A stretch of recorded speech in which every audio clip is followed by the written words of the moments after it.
So you need to prepare this pig, the meat, kamatis, ginger, onion, habang sili, sayote, and then pechay. So, maglagay ka ng tubig. Yan. Ginger. This one, ginger. Ginger.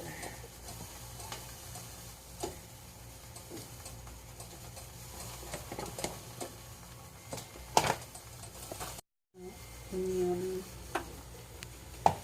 Then, sayote.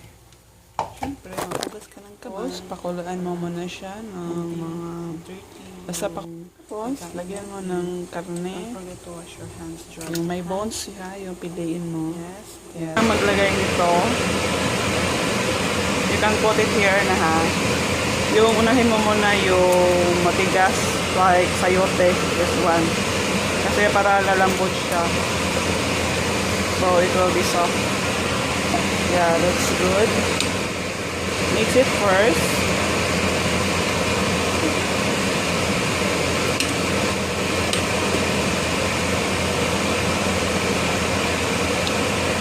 Yeah, you have to mix it first, ha.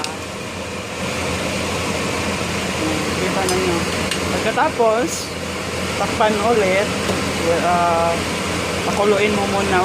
Tapos, pwede mo na lagyan ng kamatis. Yay! Wait.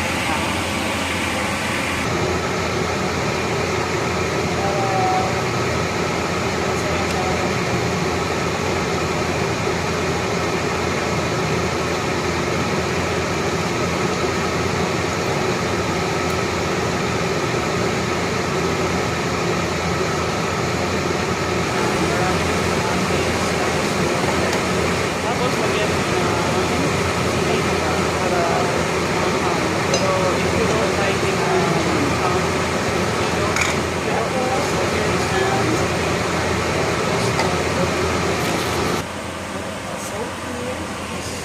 spicy talaga siya. Sarap talaga siya. Masarap siya kasi marami siya vegetables. Yeah, so papukalin mo ulit yan. Tapos lagyan mo ng pechay. Eat vegetable para healthy talaga. Diba? See? Look that. It seems the food is wow. Grabe siya. Okay, so lagyan na natin ng pechay kasi suto na siya.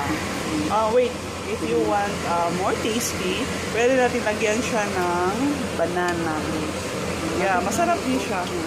Lagyan natin banana para masarap lang. Pagkatapos, this one, pechay. Okay, kalimutan ko pala. You can smell it. Masarap. Off na natin ito. Ata na i-off. Kaya luto na. Gosh, sarap. Okay, so kinsa may mo taste na. Taste na ito, sabaw. Taste na ito, sabaw.